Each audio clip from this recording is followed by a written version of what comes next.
नेपाल में आखिर सब कुछ बढ़िया चल रहा था, अचानक ऐसा क्या हो गया जो बाहर आ गया। सब कुछ बढ़िया चल रहा, सब कुछ नॉर्मली चल रहा था, जो हुआ उसका कोई अंदाजा भी नहीं लगा सकता था। चंद सेकंड में जो है ना सब कुछ तबाह हो गया।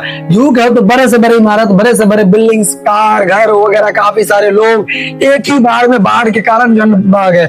अब ये बताने वाले आज की इस वीडियो में कि आखिर ये बाढ़ आया क्यों, इस रास्ते से आया, या इसका क्या कारण हो सकता है, कितने लोग घायल हुए हैं, या कितने लोग तो इसके चपेट में आए, कितने लोग लापता हुए हैं, कितने हमारे इंडियन लोग थे, कितने भारतीय लोग थे।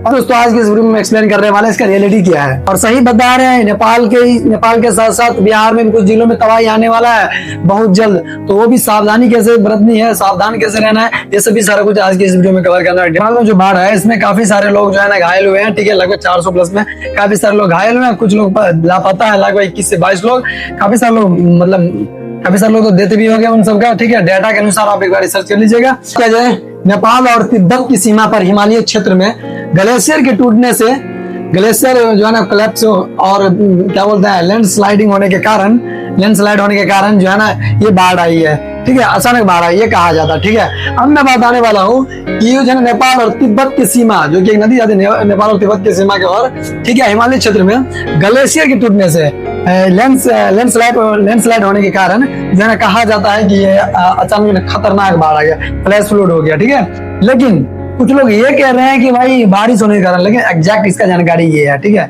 और इस पे और थोड़ा सा क्लियरिटी किया जाएगा, तब जाकर और अच्छी जानकारी आएगा। लेकिन फिलहाल के लिए जानकारी सटीक है, ठीक है, फिलहाल की जानकारी सटीक है। काफी सारे यूट्यूबर और काफी सारे आर्टिकल के हिसाब से ये ठीक है।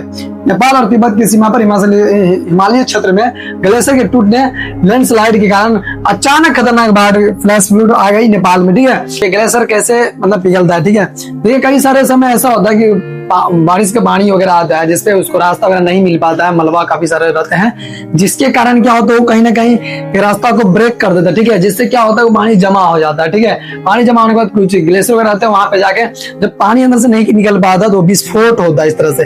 जैसे सपोज एग्जाम्पल लीजिए, ये एक ट्यूब है, ठीक है, ट्यूब में आप अगर लिमिट से ज्यादा अगर उसमें एयर डालते हैं, हवा डालते हैं, तो एक समय के बाद ब्लास्ट हो जाता है, फूट जाता है। इसी प्रकार से, ठीक है, तो नदी के रास्ते को रोक दिया, मलबे जो है ना, इसमें बताया जा रहा है मलबे और बर्फ ने नदी के रास्ते को रोक दिया, जिससे पीछे भारी मात्रा में पानी जमा हो गया, ठीक है। ये बता रहा है कि मलबे और बर्फ ने नदी के रास्ते को रोक दिया, जिससे पीछे भारी मात्रा में पानी जमा हो गया। जब ये मलबा दबाव नहीं झेल पाया, दबाव नहीं झेल पाया, तो पानी का एक विशाल सैलाब जो है ना नीचे की ओर बढ़ निकला, ठीक है। हम लोग को पता है कि हमारे टेक्निकल चैनल टेक्निक या युग है, तो थोड़ा सा टेक्निकली तरीके से बताने की कोशिश कर रहे हैं, बिकॉज इसके लिए ये न्यूज अभी ट्रेंड में है, तो हमारे जो टेक व्यूअर जो हैं उनको भी ये जानना काफी जरूरी है, ठीक है। बिकॉज बचने का तरीका, और हालांकि टेक्निकल नॉलेज वाले काफी सारे ये जो है वो उनको अच्छे से नॉलेज रहना चाहिए सब चीज के बारे में, बताने की वजह से हम ये वीडियोस बना रहे हैं, ठीक है।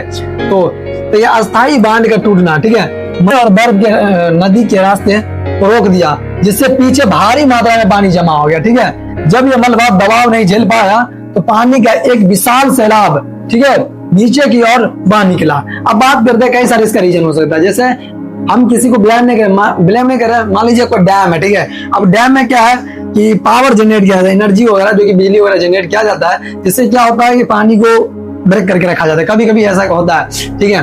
तो कारण मैं बता रहा हूँ, लेकिन हालांकि इस कारण से ये नहीं हुआ, मैं सर्टिफाइड नहीं कर रहा इस चीज को, मैं एग्जांपल दे रहा हूँ, ठीक है। तो मलबे और बर्फ की नदी के रास्ते को रोक दिया गया। अब ये समझिए कि जस्ट लाइक पावर जनरेट करने की वजह से भी रोका जा सकता है, कुछ भी रीजन हो सकता है, तो मैं उसको ये नहीं बोला, ब्लेम नहीं कर रहा, मैं जस्ट एग्जांपल के तौर पर बता रहा हूँ, जिससे पीछे भारी मात्रा में पानी जमा हो गया। जब ये मलबा दबाव नहीं झेल पाया तो पानी का एक विशाल सैलाब जो है ना नीचे की ओर बह निकला। अब मैं बात करता हूँ, मैं इसलिए एग्जांपल ये लिया क्योंकि चाइना को वहीं पे, चाइना का जो डैम है वो काफी विशाल डैम है, ठीक है। वो पावर प्रोजेक्ट जो है जहाँ पे बिजली उत्पन्न होती है, तो वहीं पे इस प्रकार से मैं बता रहा हूँ, ये एग्जांपल लेने के लिए सटीक था, ठीक है। मैं किसी को ब्लेम नहीं कर रहा, मैं बार बार बोल रहा हूँ, ठीक है। मलबा बर्फ ने रास्ता रोका, ठीक है, पीछे भारी मात्रा में पानी जमा हुआ, ठीक है। जब रोक लिया तो पीछे जो है ना भारी मात्रा में पानी जमा हो गया, ठीक है। दबाव नहीं झेल पाने के कारण सैलाब बह निकला। अब ये समझिए काफी सारे ऐसे लॉजिक हो सकता है जिसके कारण ये हो सकता है, ठीक है। तो कुछ चीज हम बताने वाला, टेक्निकली उस चीज को समझा जाए तो मैं बताने वाला हूँ कि ग्लोबल वार्मिंग और बढ़ता तापमान, ग्लेशियर क्यों फटता है या क्यों पिघलता है।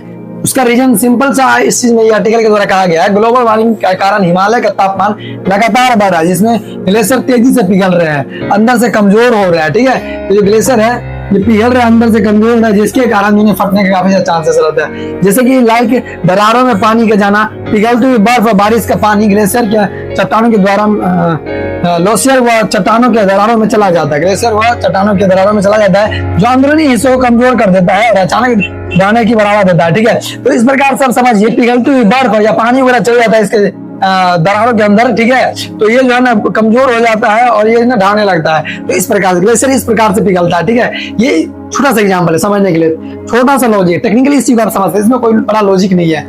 दूसरा रीजन कहा जाता है इस बात के लिए कहा जाता है भूकंप या कंपन। हालांकि इस चीज को कुछ लोग ये क्लैरिटी देते हैं कि भूकंप में इतना पावर ने इस चीज कर सके। ठीक है, ये ग्लेशियर के कारण ही हुआ है, कुछ लोग ये कह रहे हैं। ठीक है, क्योंकि हालांकि शुरुआत में इसे भूकंप माना गया था, लेकिन वैज्ञानिक ने स्पष्ट किया कि यह भारी भूस्खलन ये इतना शक्तिशाली था कि इसे खुद भूकंप जैसा 5.2 तीव्रता का कंपन पैदा किया।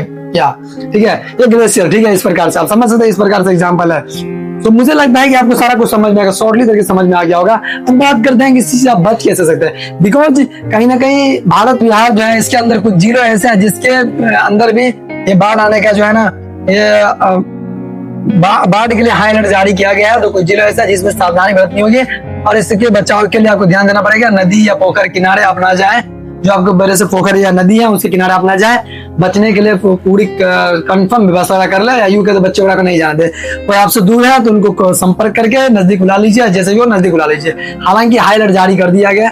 मैं तो इतना ही भाई सबसे प्रे करूंगा कि जल्दी से जल्दी ये चीज ठीक हो जाए। लेकिन कहीं ना कहीं कहा गया है कि इंसान जब प्रकृति के साथ छेड़छाड़ करता है तो जो है ना प्रकृति का अपना ऐसा प्रचंड रूप दिखाता है जो इंसान जो है हमेशा के लिए याद रखता है उस चीज को। ठीक है, तो इस चीज से आप समझिए। बाकी आज का वीडियो आप लोगों को कैसा लगा आप हमें कमेंट करके बताइएगा। कुछ भी डाउट हो तो आप हमें बताइएगा, उसको क्लियर कर पाएंगे। टेक्निकली इस चीज को समझाने के लिए शॉर्ट तरीके से बताया। हालांकि हम कोई न्यूज रिपोर्टर नहीं है, तो इस चीज से हालांकि न्यूज रिपोर्टर सही से कोई जानकारी मिलता है, टेक्निकली इस चीज को हम समझाने की वजह से आप लोगों को बताया। ठीक है, बाकी आप लोगों को वीडियो कैसा लगा, अच्छा लगा तो लाइक कर दिया, चैनल को सब्सक्राइब कर दिया, बेल आइकन प्रेस कीजिए। थैंक यू सो मच दोस्तों, thank you this video, take care, bye.